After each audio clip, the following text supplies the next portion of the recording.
Isn't it funny how Lakeith Stanfield has now played a Judas character and a Black Messiah character? Get it? Because that's the other movie that. Alright, fine, I'm sorry. I'll get into the review now. The Book of Clarence is directed by Jeymes Samuel and stars Lakeith Stanfield as Clarence. Clarence is broke, he's a drug dealer, he's just generally a degenerate. And Clarence has two problems. Problem number one is Clarence owes a lot of money to someone who will kill him if he doesn't repay.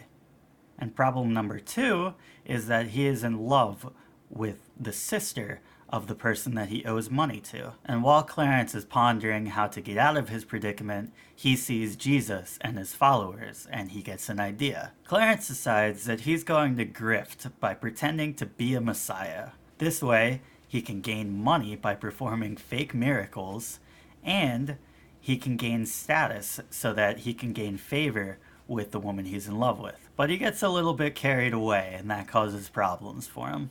It's a pretty blasphemous concept, and this movie doesn't only exist to offend Christianity. There's a compelling narrative here, and honestly, in a lot of ways, this movie is oddly respectful of Christianity. But make no mistake, there's some good blasphemy here. I do want to get into some minor spoilers here and talk about some of the blasphemy that is in this movie. And so if you don't want to be spoiled at all, I'll put the time code on the screen right here and you can skip ahead. Give you a few seconds. All right, there's your warning.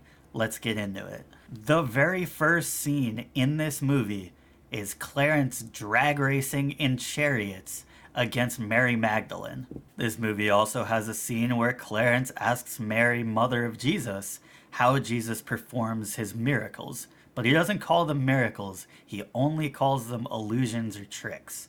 And then he calls Mary useless when Mary says that they're miracles.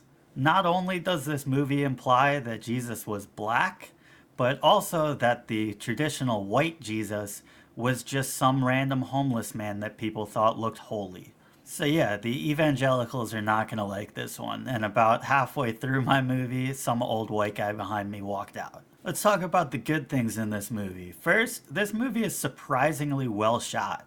This movie has action sequences and fight scenes, and also a lot of conversations and characters being alone with their thoughts, and they're all shot really, really well. Director Jeymes Samuel knows how to handle the camera. I'm pretty sure Jeymes Samuel also did the score for this movie, and I thought that was excellent too. I will say I preferred the more instrumental songs versus anything with vocals, but overall I thought the score was really, really solid. I also thought the effects were really good. This movie has a lot of invisible visual effects that were really well done and didn't take me out of the movie at all. Also, the performances in this across the board were really good. This may honestly be my favorite performance by Lakeith Stanfield.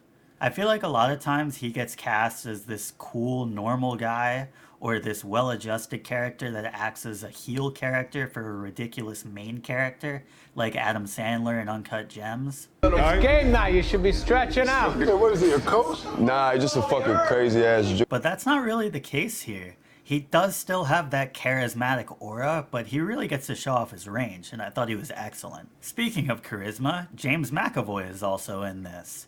He's one of my favorite actors, and he does not disappoint here. Also, if you haven't seen X-Men First Class, you're missing out. I liked the humor in this a lot. I wasn't belly laughing at all, but I was laughing pretty consistently throughout. I thought the movie incorporated a good mix of both clever and dumb humor. A lot of the joke setups were pretty sophisticated, but a lot of other jokes were nonsensical, and so I feel like that's a really good blend and it could satisfy everyone. Certain parts of this movie don't really add to the story, they just exist as biblical references, and not even to make fun of the Bible. They just exist so that you can look at them and go, haha, I recognize that. Normally I would get annoyed at this, but I liked it. They got me. It works. I also thought this movie was well paced for the most part. There's not really a lot of wasted time in the scenes. I thought they really ended when they should. It's not the best pacing in a movie I've ever seen, but it was good enough to keep me engaged throughout. Now, I didn't go in expecting this to be a good movie, and I wouldn't say it's a good movie, it's fine. But what I really wanted was a fun time. So, is it fun? Yeah, for the first 3 quarters. After that, though, almost everything that I just said was good about the movie disappears. The humor stops, the pacing slows to a crawl, and all the creative shots are gone. And this is because the movie shifts tone and they don't really pull it off. It goes from satirical and lighthearted to really serious, and some movies can pull off this tone shift, but this one does not. I think I would have liked this movie a lot more if they went a different direction with the third act and kept the same tone as the first two. Overall, I don't know if I'd recommend this movie. If you have nothing else going on and you don't want to think too hard, you can check this one out. But overall, I think you can wait for streaming. Is this a movie I'm going to remember in 6 months when better movies are out? Probably not. But I could see myself putting this on in the background someday while I'm doing other things. Maybe I'm being a little bit harsh that the best compliment I can give this movie is it's something that I can put on and enjoy in the background, but it is what it is. If you've seen the Book of Clarence, I'd love to hear your thoughts in the comments, and also let me know what's your favorite Lakeith Stanfield role. Thanks always for watching, and I'll see you next time.